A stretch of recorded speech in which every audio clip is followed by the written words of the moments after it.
Euh, Tout d'abord, je ne sais pas si c'est vraiment problématique de se réfugier dans le cours. Se réfugier dans le cours, c'est peut-être mieux que se réfugier dans autre chose, dans Facebook, Oui. ou dans les réseaux, ou dans les films, les movies, je ne sais pas. Mais en tout cas, je pense que si on est passionné, si on a vraiment l'impression que le cours est son chemin, ça sera difficile d'éviter une phase où on se réfugie dans son chemin, comme une protection presque. Tout va pas bien dans la journée, alors je plonge dans mon livre, j'essaie effectivement d'oublier ma journée en plongeant dans mon livre, ok, d'accord. Effectivement, le but du cours n'est pas d'oublier le reste de sa vie, mais de transformer le reste de sa vie.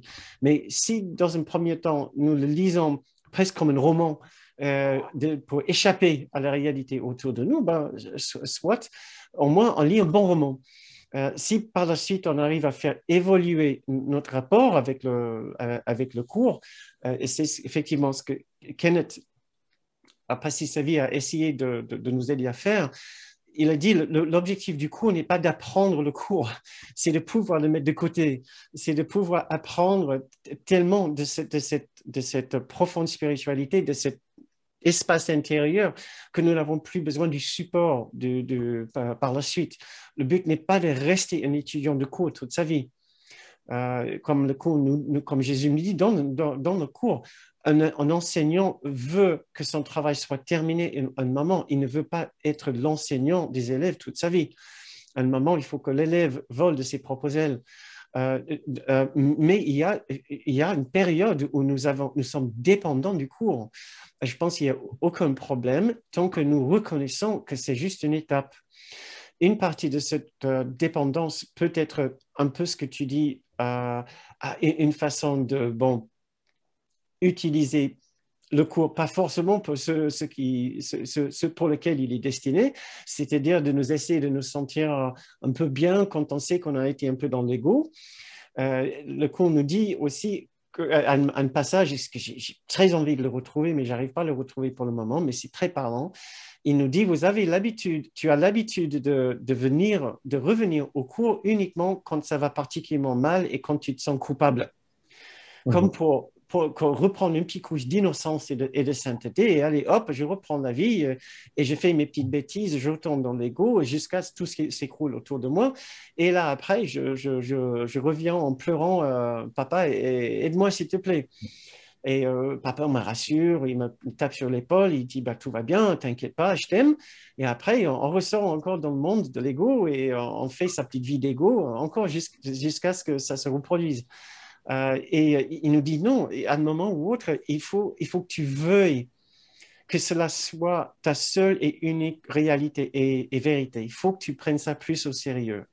Et je pense que c'est peut-être là où nous sommes beaucoup maintenant, c'est que nous pratiquons nos cours, ça nous fait beaucoup de bien. Nous entraînons avec le pardon nous fait beaucoup de bien de temps en temps quand nous nous souvenons de l'utiliser et c'est-à-dire, nous l'utilisons de temps en temps, même beaucoup, mais pas forcément pour tout systématiquement.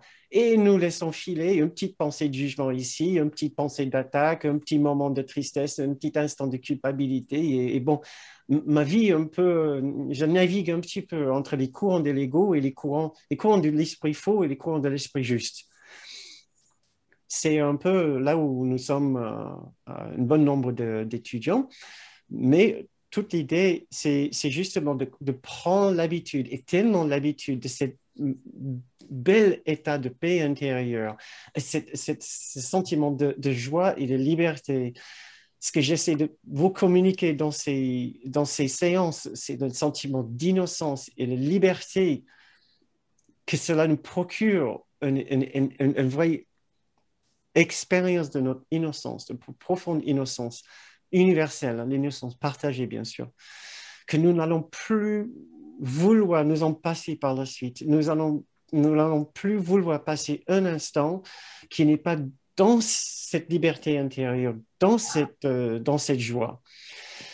Et voilà, effectivement, on va devoir se pousser un peu plus, peut-être vers les leçons à la fin du livre d'exercice qu'une fois que nous avons maîtrisé peut-être le pire de l'ego, on n'est pas encore arrivé.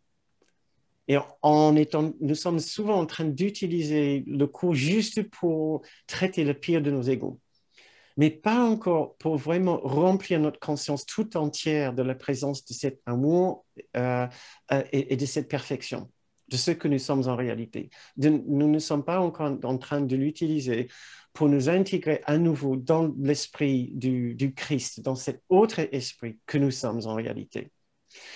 Et c'est pour ça que je suggère un travail approfondi avec les leçons à partir de la leçon 220, qui sont en quelque sorte plus difficiles parce qu'elles ne nous demandent pas de faire le même exercice. Ce n'est pas des exercices mentaux pour le mental. C'est les exercices pour le cœur et pour le dévouement. C'est les exercices qui nous demandent de vouloir le résultat à la fin, de vouloir le résultat final. Et c'est pour ça aussi qu'ils sont plus difficiles. Mais comme celui-là que je vous ai lu à l'instant, qu'est-ce que je vous ai dit? Je l'ai perdu la page maintenant. Peu importe. Je vous ai dit 345, je pense. C'était pas ça? Je sais pas. Je suis plus sur la page là. Non, c'était 346. 46, merci. Mirala, c'est ça? 346 et la première, c'était 182. Merci, Berthe. 346. Aujourd'hui, la paix de Dieu m'enveloppe et j'oublie toute chose sauf son amour. Comme par hasard. Comme par hasard. Aujourd'hui, personne ne va dire qu'il ne veut pas la paix de Dieu. On n'est pas nombreux ce soir, mais est-ce qu'il y a quelqu'un qui peut me dire qu'il ne veut pas la paix de Dieu? Je veux bien savoir. OK, d'accord. On est tous d'accord. Mais on est d'accord pour la première partie, mais est-ce qu'on est d'accord pour la deuxième partie? Lisons ensemble. Et j'oublie toute chose, sauf son amour. Je vous entends toujours? Vous êtes toujours là? Oui.